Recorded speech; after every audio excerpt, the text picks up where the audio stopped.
Welcome to the David Spisak Show. I'm so delighted to have you here. I'm also delighted to introduce you to Mr. Rob Ruth, who's the dealer principal at Bob Ruth Ford. And Rob, before I go even a minute further, I just want to genuinely thank you for taking the time to join me today. And I don't know what we're going to share. I don't know what you're going to share, but whatever it is, I'm 100% confident it's going to be great because your dealership, is it Dillsburg? Dillsburg, Pennsylvania. Yeah, beautiful Dillsburg, Pennsylvania. Any of you planning a vacation out there and you want to go to some kind of a summer wonderland and, you know, and you're thinking, well, we could do Paris or we could do New York City. We could do possibly, somewhere else on the coast of Spain. No, man, go to Dillsburg. I'll tell you what, if you're in retail automotive and you don't have it on your list, I do, to make a pilgrimage to Dillsburg, think again, because what you're likely to learn in the next 30, 45 minutes, I promise you, has the ability to be transformative, nothing short of that. So obviously no pressure, Rob. I just, you guys are one of the great unicorns out there. And you guys are everything that's great about this industry. And so I'm just delighted to have you here. Do you mind if I just go ahead and jump in? Yeah, I'm honored. Thank you. All right. So I want to start with this. I have an unreasonable level of curiosity as a human being, which has actually served me well. I find it's very hard to be arrogant and curious at the same time. So I try to keep my curiosity up. And I'm super curious about, when you watch the Olympics, somebody watches the Olympics and they watch Simone Biles, and you watch Michael Phelps do the magic that they do. Next thing you know, they're on a Wheaties box. And all you see is the outcome. You don't necessarily get to peel back the covers and see, how in the heck did they do that? Now, I happen to know from knowing Michael's sisters, a little bit about that. I mean, I'm talking 7 days a week in the swimming pool for 8 years in a row, just to have a chance to qualify. But for you, I wonder if you'd be so kind, because Bob Ruth Ford has been around for how long? I want to start there. 43 years. Wow. 42 years. 42 years. Yeah. 43 years. My goodness. Okay. And then how long into the 43 years, how long ago did you first become part of Bob Ruth Ford? Well, so 1983, so it was 42 years. My father was a general manager at another dealership. He started as a mechanic, worked his way to salesperson, became a salesman, became a general manager, wanted to become a dealer. And the store became available in 83. My parents were divorced at the time. So I lived with my father, and he bought the store in 83, and we had an apartment above the dealership. So 6 years old. And that's when I started working at the dealership when I was 6. I mean, I've had a job there pretty much from 6 to 48. My whole career has been in the car business. So we kept the store for 6 years. You're talking 1983, so that's 42 years ago. Yes. And you were there that day, literally. Yes. That day, 6 years old. I remember walking up the back stairs to the apartment. I met the old owners, and I remember us, kind of taking over at that point in time. So we lived at the store for 6 years. I mean, I hung out with mechanics and salespeople as a kid. I would come home from school and interact with people, and it's some people say they grew up in the car business. I grew up in the car business. I was going to say, for anybody out there who's ever said, man, you don't get it, David, like I live in the store, like no, Rob Ruth lived in the store. You literally lived at the store. Lived at the store. That was like your postal address. That's where you guys breakfast, lunch, and dinner slept. That's crazy. It was great for him too, because he was able to kind of, dual role of parenting. I was there, so it's not like he had to worry too much. He could work till all hours of the night and put me to bed, and we managed. So just to give some people context, Dillsburg, PA, geographically, when I looked at it on a map, the one thing I noticed is I could drive for a while before I could see the name of a city that was big enough to tell me there was a few people in that city. Like, how far would I have to drive in any direction to get to, say, a city of 100,000 people? About 20 miles away. It's not. We're Harrisburg, Pennsylvania. Is the capital. Harrisburg. So we're close to Harrisburg. We're south of Harrisburg. Okay. Terrific. Then Baltimore is probably an hour and a half drive from there. Not so bad. And Philadelphia, an hour and a half.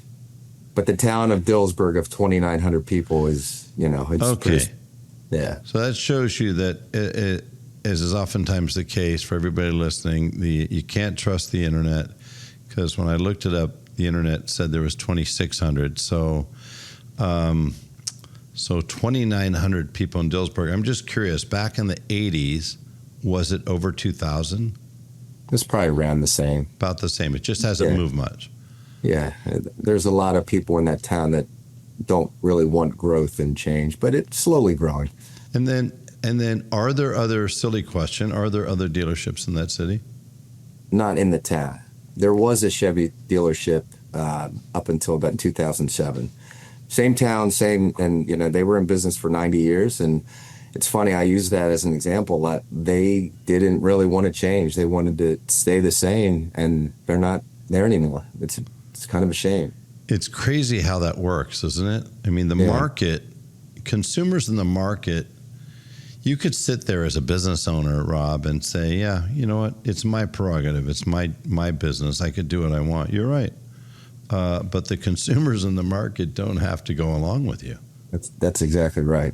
Right. So speaking of that, so if you go back to 1983 when you started, you worked your way up clearly. I started washing cars when I was young, and then I went off probably 10, 12, 13 years old. Yeah, at that point in time. And then I went off to college, and I swore, honestly, David, I never wanted to. I lived in the car dealership. The last thing I ever wanted to do, ever get back into a car dealership. I started selling cars, though, my second summer out of college, and I just kind of fell in love with it. I did really well at it. So then I took a job out of college, and for about 8 months, I worked for a bank, First Union Bank in Charlotte, North Carolina. And my starting salary was about the same amount that I was making in the summertime selling cars. And I was living on my own, paying rent, had a car payment, all these things. Man, I could go home. I loved what I was doing. And the internet had just kind of was really starting to become something big. And at that time in the year 2000, dealers were just scared. I mean, these old school dealers were thinking, oh, the internet's going to take over my business. What am I going to do? And I was this younger guy, and I was seeing my father, I could see the worry on his face. And I just thought, well, you know what? I can help with some of these things. And I wanted to add value, not just feel like I was taking the easy road to go work in the family business. So that's when I decided to make it a career. And you became a GM when, in the early 2000s? Yeah, early 2000s. I would say 2005-ish. So, and it wasn't ever really a promotion. It was just naturally kind of happened. So when you took over in 2005, let's say, and obviously, needless to say, since the 80s, you mentioned it. I mean, there are some things that it's amazing how many times somebody has predicted our demise as dealers. Like, we weren't supposed to survive the oil embargo. We weren't supposed to survive Ford Direct. We weren't supposed to survive the GM retail network. We weren't supposed to survive e-commerce. So many times. Do you recall when it occurred to you, because you said this was kind of a natural transition into GM. It's not like there was some ceremony like Pope Leo XIV. You just ended up waking up one day and said, I guess I'm the GM. I'm running the show here. First of all, do you remember at that time Did you feel equipped? Did you feel like you were ready since you've already been in it, or did it hit you at some point that, holy cow, this is completely different than desking a car deal? Well, for sure. It was a small store back then too. We were selling 50, 60 cars a month. So it just kind of evolves that someone's got to make decisions, and the decisions kind of solving the problems kind of rolled in one direction, and you just kind of learned quickly. I don't know if I was ready for it or not, but I kind of made that choice, and I had a young family, and I was hungry and ambitious, so you figure out how to solve those problems and keep moving forward. Do you remember any particular time, Rob, that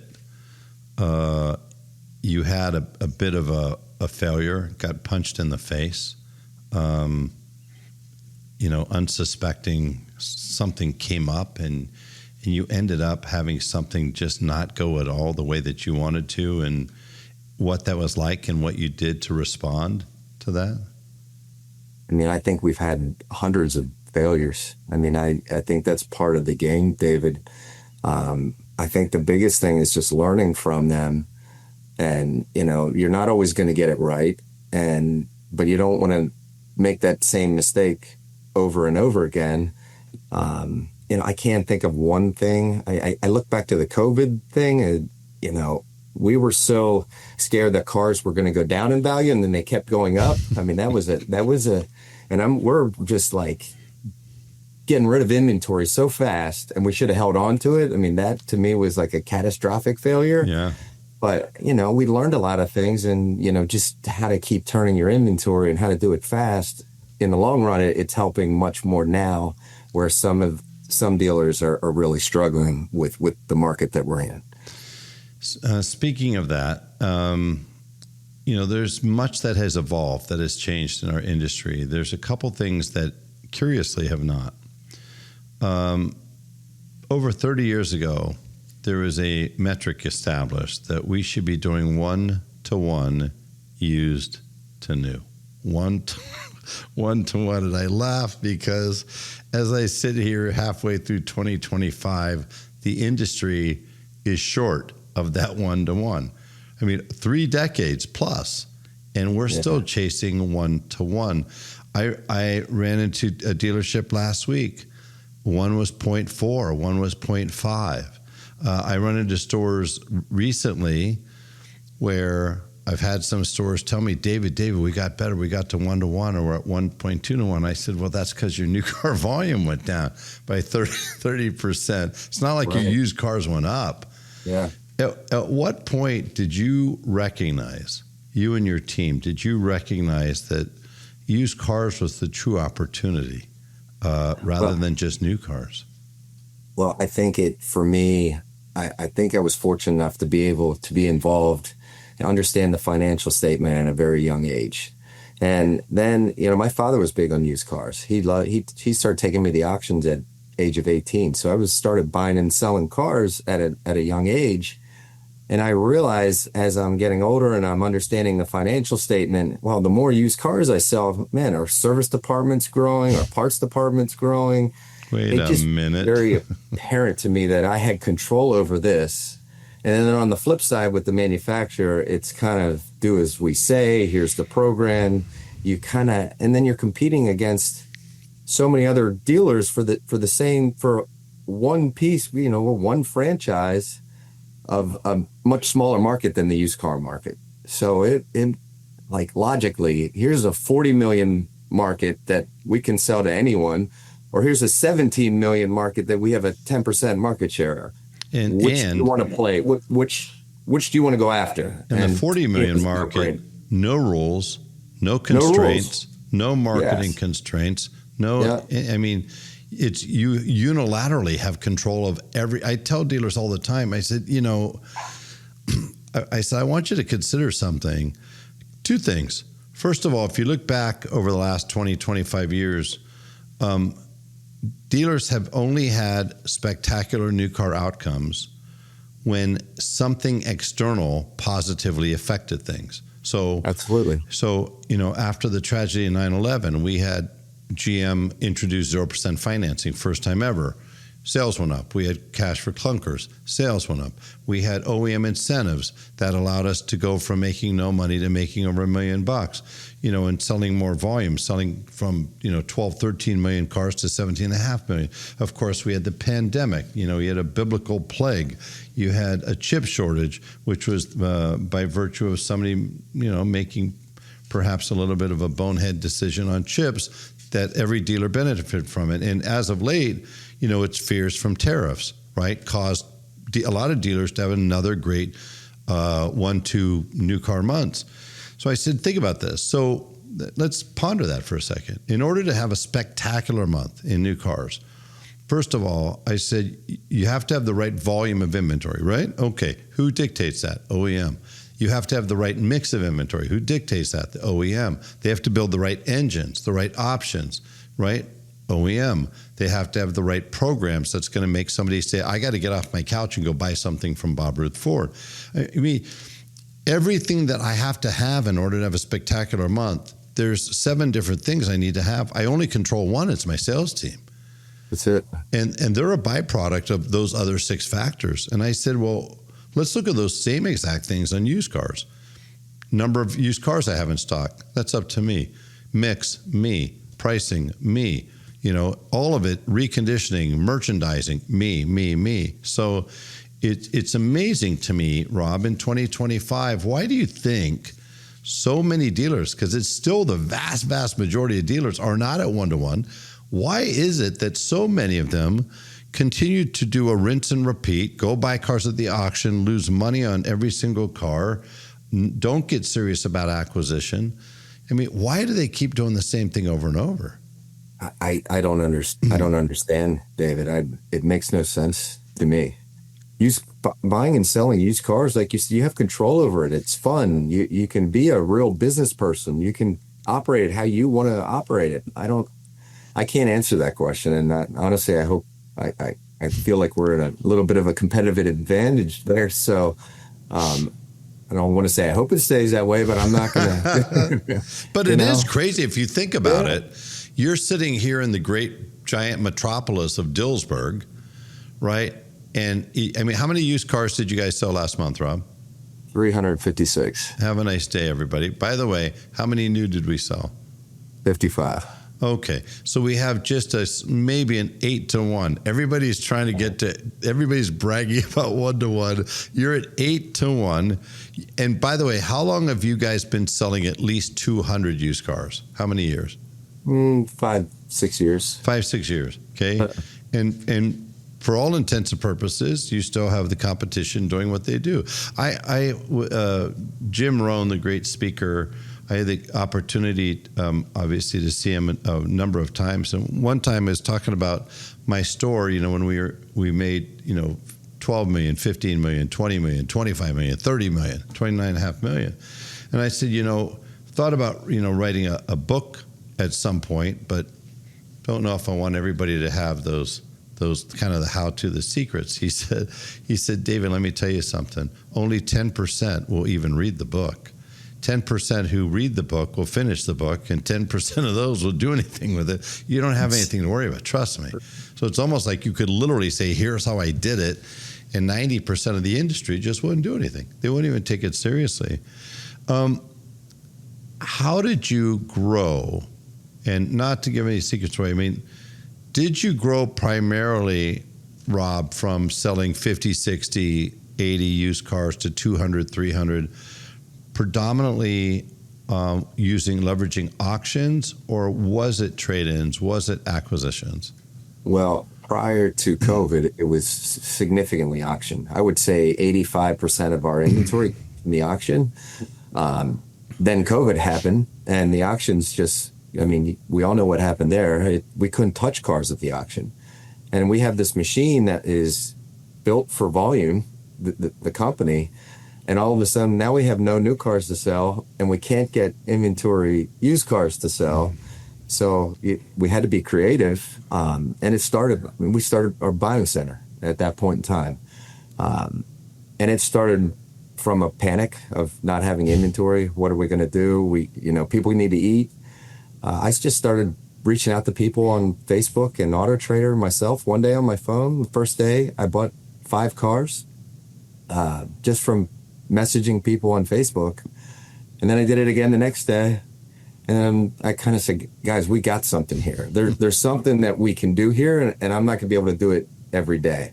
So then we scaled it, and now we have 4 or 5 people in our organization that's all they do is, we reach out to the public, and then, we've been marketing to bring people in as well, to help them sell their car.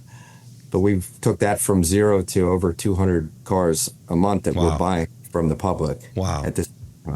And you, what tools are you using? Technology. Was it AccuTrade? Are you using AccuTrade? Or are you using VinSolution? Are you using VinQ? Are you using vAuto? What are you using?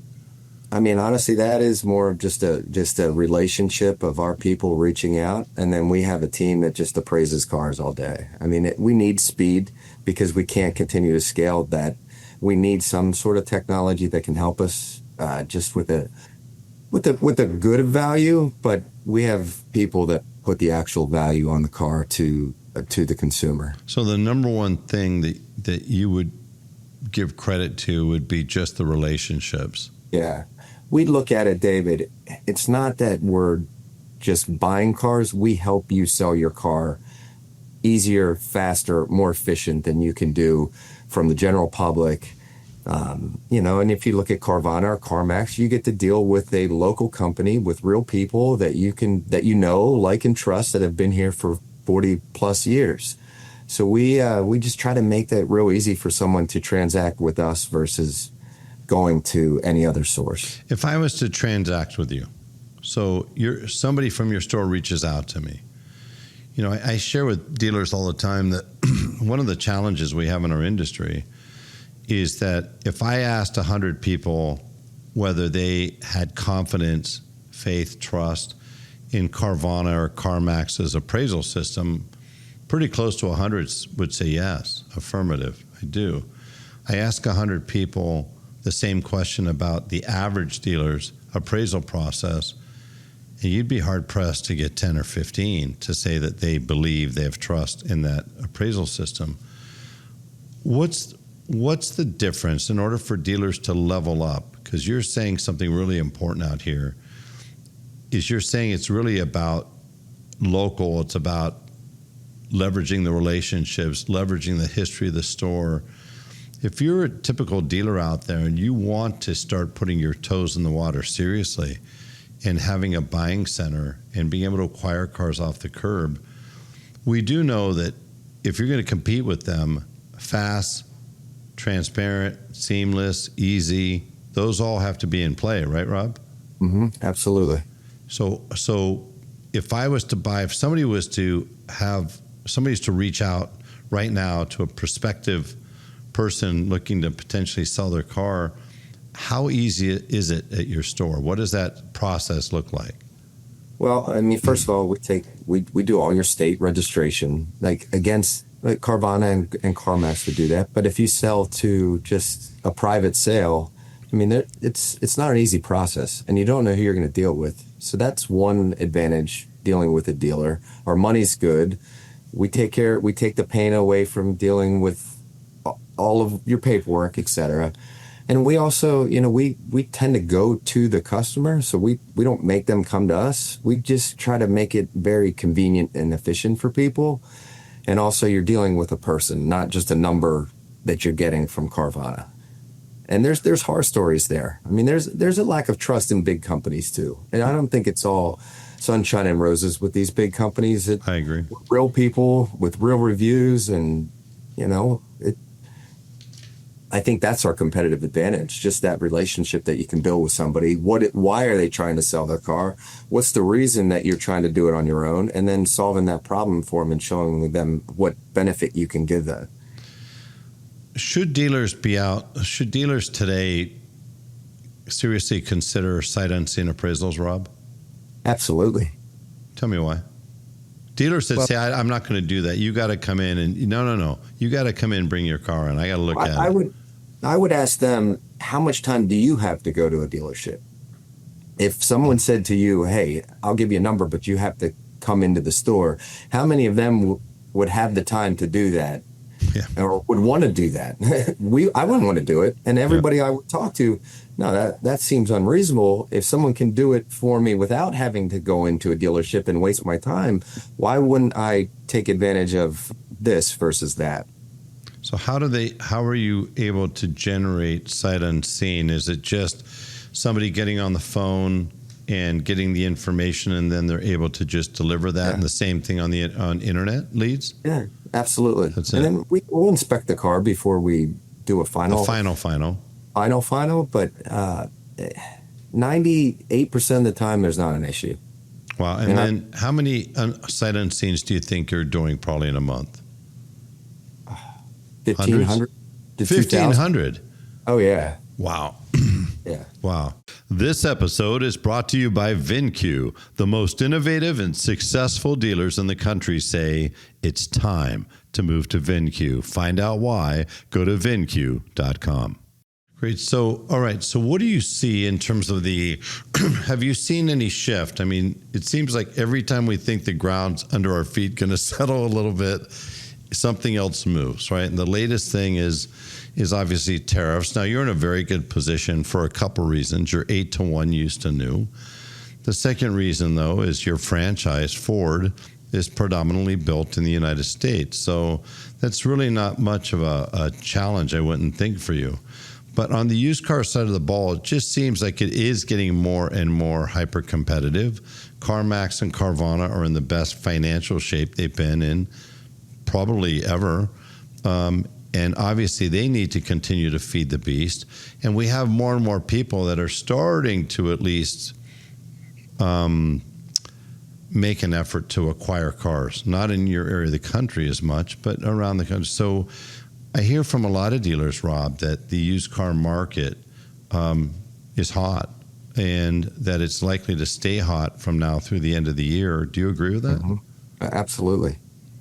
I think it is. And I think that the challenge, I'm not going to beat Carvana or CarMax. I can learn from them. I mean, I think that they're smart companies. They're doing a lot of things that the consumer wants. And it's different than your traditional car dealer. And I think that that's an opportunity for us as dealers to change. I don't want to compete with them, but I want to, I think that we need to be able to do more remote business like Carvana. I think we need to be more transparent with our everything like CarMax, et cetera. I think we can do the same things they do, and I think we can actually do it better. But it's hard. It's hard to change when you have companies that have been around for 40 years doing certain things certain ways. It's really hard to transition to something different. And that's the challenges we face, but it's not impossible. We definitely can do it. And Rob, let's talk about the people. You're needless to say, you're in a small market, right? So everybody will say it's tough to get people, tough to get great people. What have you found has been the secret to recruiting and being able to keep the right people in your organization? Well, I don't think we do a lot of recruiting. We do a lot of attracting people. When your people are successful, word travels, right? And when our salespeople, last month they averaged 24 units per salesperson. Wow. Okay. So when that happens, and we had a young kid, his second month ever selling cars, sold 26 and a half cars last month.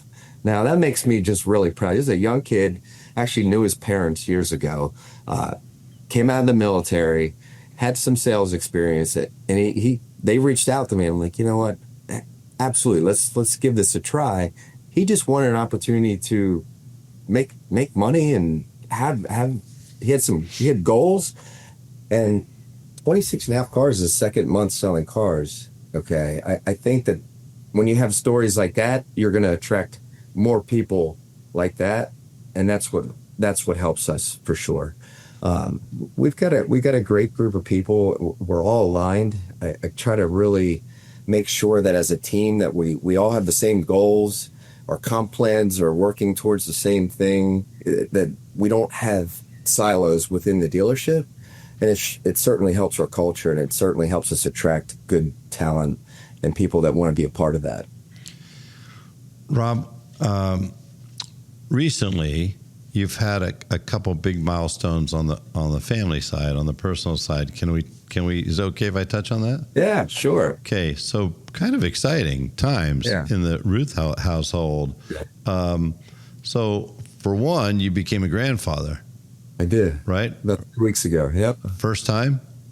Yeah, absolutely. Yeah, I mean, good gosh, it's just what a blessing that is. And what was that like? I mean, this kid that was 6 years old. This is crazy. This is like, you think something that could end up in a cable movie or something.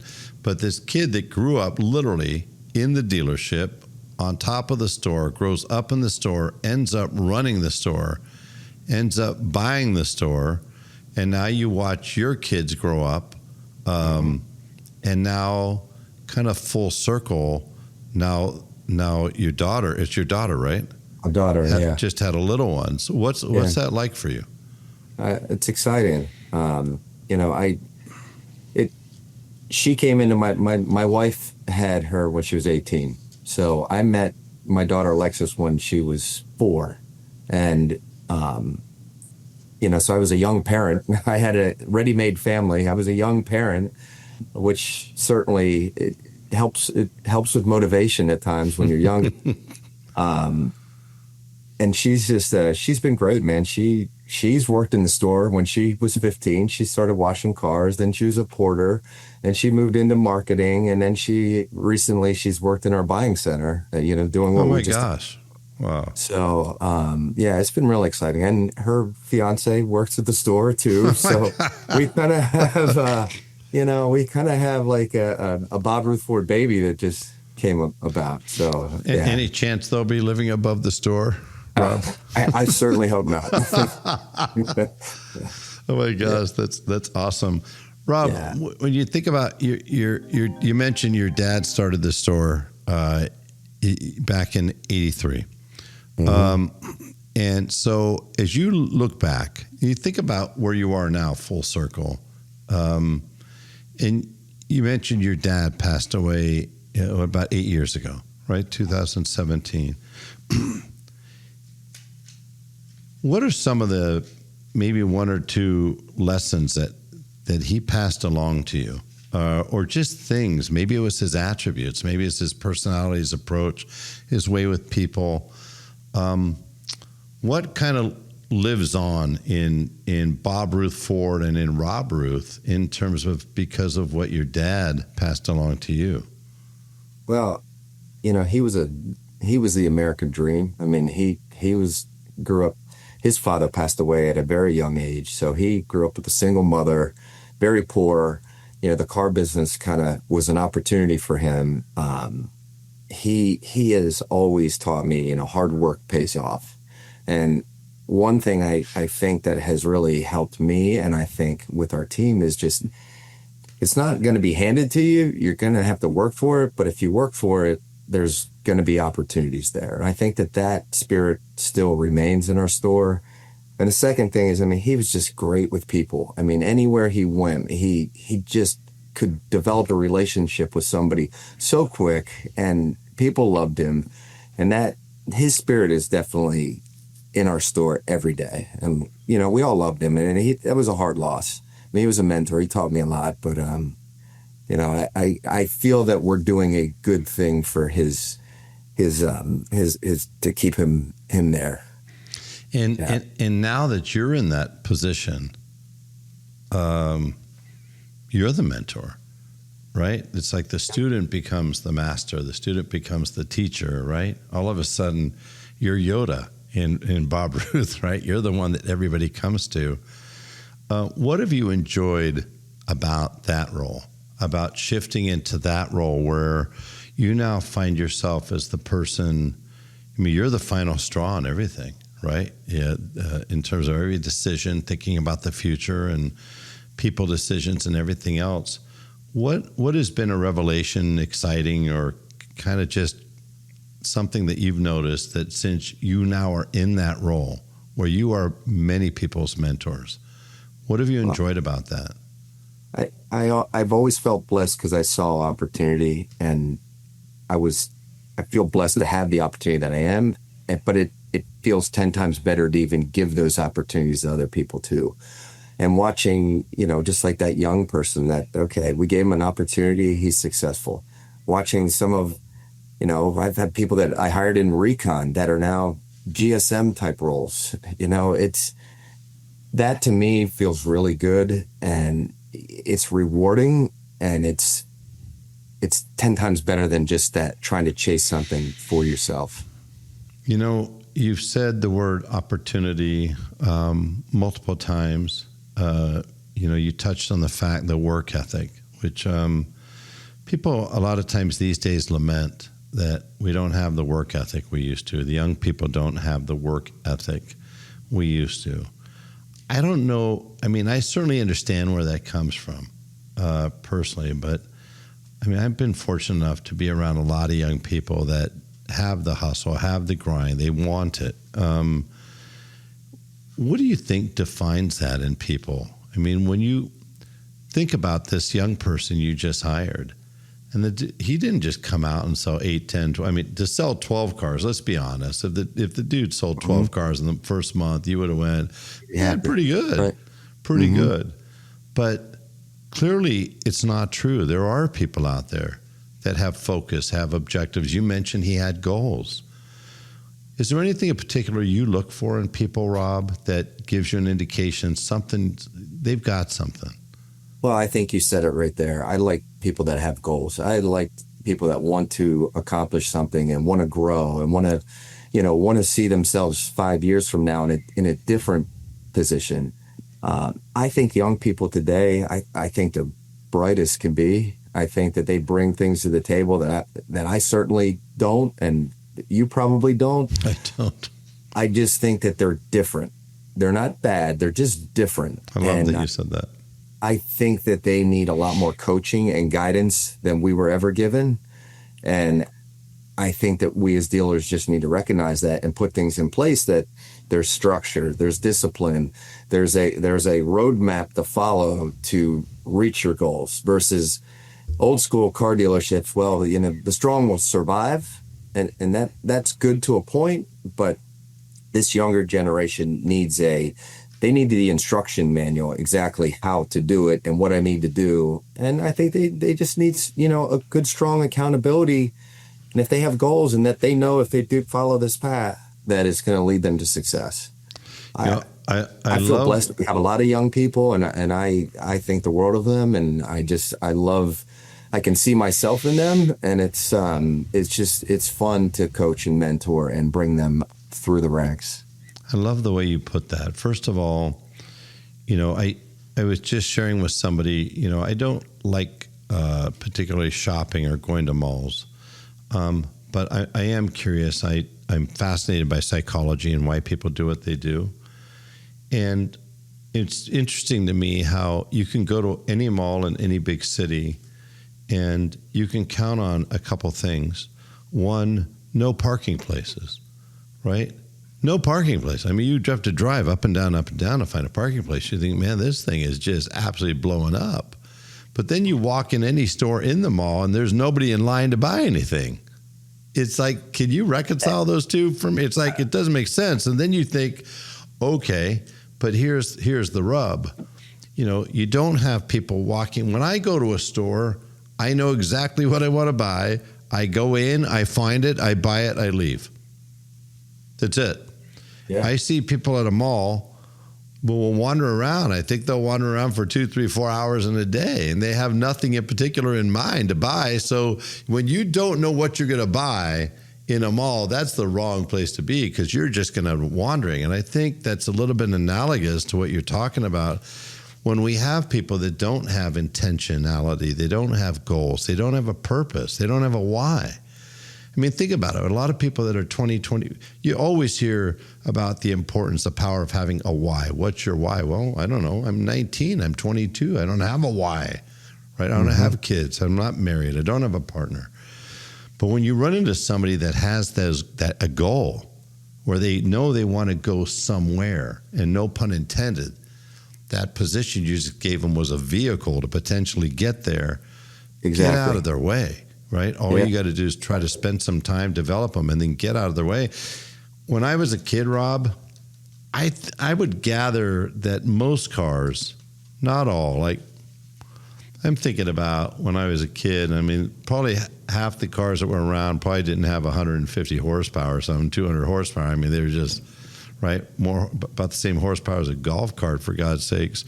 Now you see these cars today, that have insane levels of horsepower, some of them as much as a NASCAR, for God's sakes. But you still have to know how to drive the thing. And that's what it reminded me, what you just said. These kids are so much, I mean, think about where you and I were at their age. My wife and I were talking about this yesterday. Like, it was dumb as a box of rocks. When I have a 10-year-old and 9-year-old. I was dumb as a box of rocks. I was probably playing with rocks and sticks as a 10-year-old. My kid's coding, right? My kid's interested in business. My kid's asking questions. My 9-year-old asks questions. I'm like, wow, where did that come from? But just because our kids these days are growing up faster and they're smart doesn't mean they don't need guidance, right? And that's what you were saying. And I think that's really, really important to remember for any of us that's in a mentor position. When somebody comes to work for you, we expect them to make commitments to us. We don't always remember that we should make commitments to them. Do you agree with that? Yeah. But I think we should.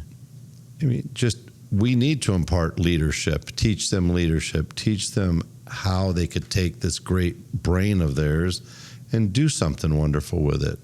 I love that.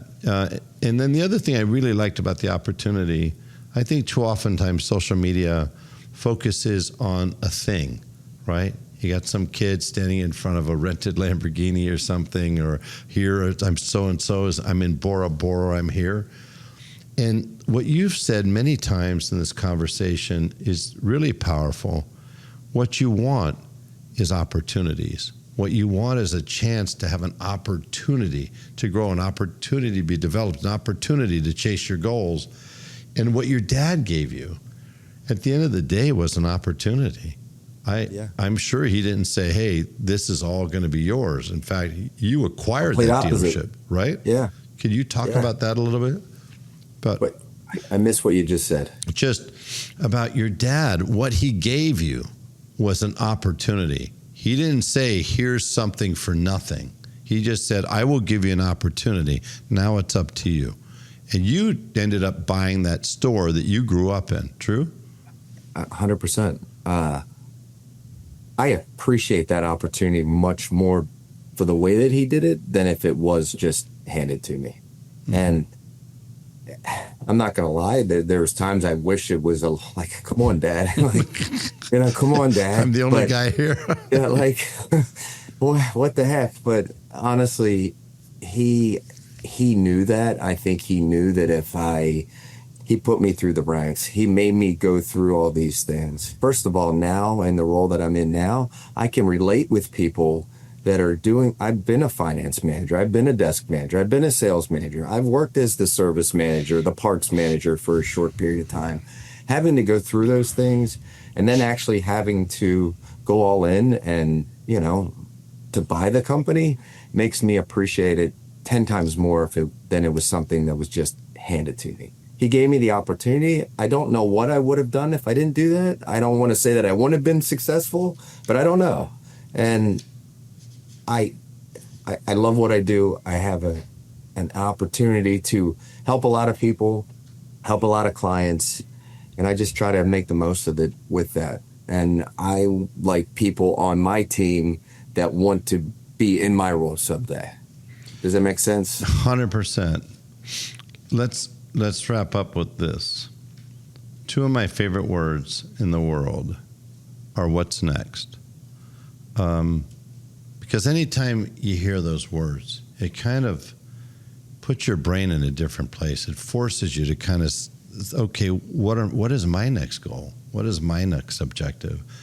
You now live in Florida, Correct. Your dealership's in PA. You go Correct. up there every month. You Yep. visit, interact with your team, as well as, I'm sure, family. What's next for you? What's next for your store? Have you thought about that?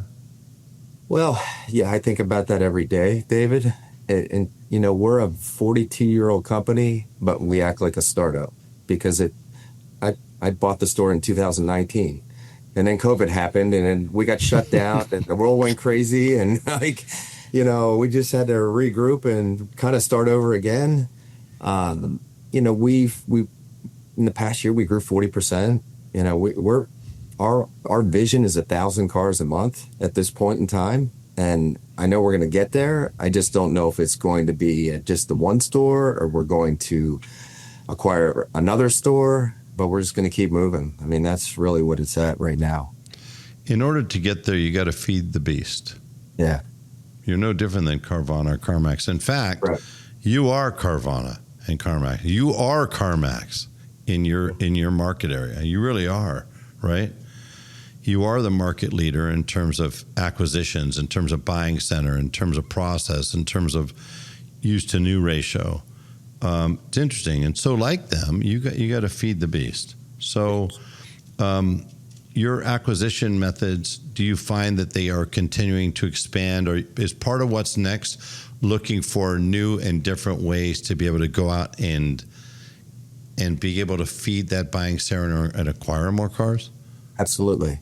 I'm working with the company you referred me to. So we're building a Sell My Ride. Yeah, Sell My Ride. So we're working with them right now. Very interesting, those guys. Yeah. We're in our third month. And, you know, last month we bought 25 cars through their program. Wow. We're on in the next 12 months, 150 cars we plan on buying through that. So, Wow. you know, we've got a plan in place for a service drive. We've got an opportunity there because it's untapped for us at this point in time. How many cars do you get in your service drive a day? We'll write about 75 ROs a day. Wow. And we have two locations. Do you write service? I'm curious. Do you write service for non-Ford clients? Yeah. Okay, smart. Yeah. Smart. So it's something we've started in the past and we've failed numerous times, and we need to kind of go all in on it, and we're doing that right now. So that you nailed it. We've got to solve these other problems to get to 1,000 cars a month, and that's going to force us to, you know, get bigger and make changes, and that's what's next for me. I mean, we're grinding. I got one last question. I'm just curious. When I go to Bob Ruth Ford, Dillsburg, an image of the dealership pops up. Is that the dealership? That's part of the story too, because we don't need a shiny Taj Mahal because to do what we you do. don't understand how many times I've almost used that. I've almost used that. I'm not kidding you. With probably 100 clients where I'm saying, okay, hey David, we can't do this. You don't understand this. I said, could you just give me a minute? Give me a minute. I'm on a Zoom call. I said, give me a minute. And I'll get off there. I'll jump onto Chrome. I just put in Dillsburg, PA, Bob Ruth Ford. And then I pull up the image that I see of the store, right? And which looks like it was built originally. And I said, okay. I said, first of all, this is Dillsburg, PA. What do you see the population? Yeah, 2,600. Okay. Let me show you the dealership. There's the dealership. Okay. They're doing 300, 350 used a month. They're acquiring a couple hundred a month, right? They're doing things that are supposed to be unimaginable, but they're only unimaginable to you because the way you're doing things right now. And it's interesting. Right now, what's cool is you're a purveyor, a master to a degree of the unimaginable. And right now you find yourself in terms of what's next, you're kind of a purveyor in the unimaginable because you are doing things that are quite literally unimaginable to other people. But the irony is to get from where you are now to 1,000, here you go again. You have to take on the unimaginable, right? And it's kind of cool because kind of like that young kid you hired, kind of like the young kid you were as a young family, you find yourself again to where you have objectives and goals The only way you're going to get to the unimaginable is if you kind of break the mold again and start doing things that are non-traditional, out of the box, counterintuitive, to be able to go ahead and right now you're buying a couple hundred cars off the curb, right? Yep. And you are obviously taking in X amount of trades. Your goal is to, with this company, Sell My Ride, acquire 150, and you just keep adding pieces here that's going to enable that unimaginable to happen. That's it. And you're That's just taking exactly it day by day by day by day, head down, one step at a time. and right, day by day, head down until you figure it out. Yeah. Well, I got to tell you something. You know, obviously, I was joking in the beginning when I said, "Hey, you know, a bucket list destination has to be Dillsburg," but You got to come. if it's all the same to you, it is officially on my bucket list. So I know you go up there at least once a month. Can we tell me when you want to be there? Can we coordinate? Because I will fly in. Absolutely. What do you fly into Philly or Baltimore? Fly into Baltimore is much Baltimore. easier. Baltimore. Yeah. So I'll fly in, make the trek over to was it Harrisburg area? You said? Yeah, Harrisburg area. Yeah, and we'll do that. And but I would absolutely love just to spend the day spend some time with you, spend some time with your team, and hang out and to see exactly just the magic that you've created. It's amazing how you guys have, from your dad to now, you continue to reinvent, you continue to evolve, you continue to think differently, and each time you do that with purpose, you guys end up doing spectacular things that proves why this industry is so special. So, Rob, it's been a pleasure hanging out with you. Apologize for the glitch. I don't know. I think they're having some work, they said, on the network outside. But thank you for taking the time to join. Congratulations on the milestones in your family, those wonderful blessings. And I do look forward to seeing you sometime soon. All right. Thanks, David. Thanks for taking the time. Take care, Rob. For those of you who took the time to listen, I am sure, like me, you thoroughly enjoyed the conversation. I hope that you would be so kind as to share the episode out to anybody else who has a dealership, has an intention, who wants to reinvent, who wants to think differently, as Rob and his team does every single day. Take the time to write a review. It could be good, bad, or ugly. It's all good to me. I learn every single day. And you could go to davidspisak.com if you want to learn more about the episode, you want to get show notes, or even how to get a hold of Rob, how to connect with him on LinkedIn. So with that, I want to thank you all for joining. I'll see you next time on the David Spisak Show. Thanks so much.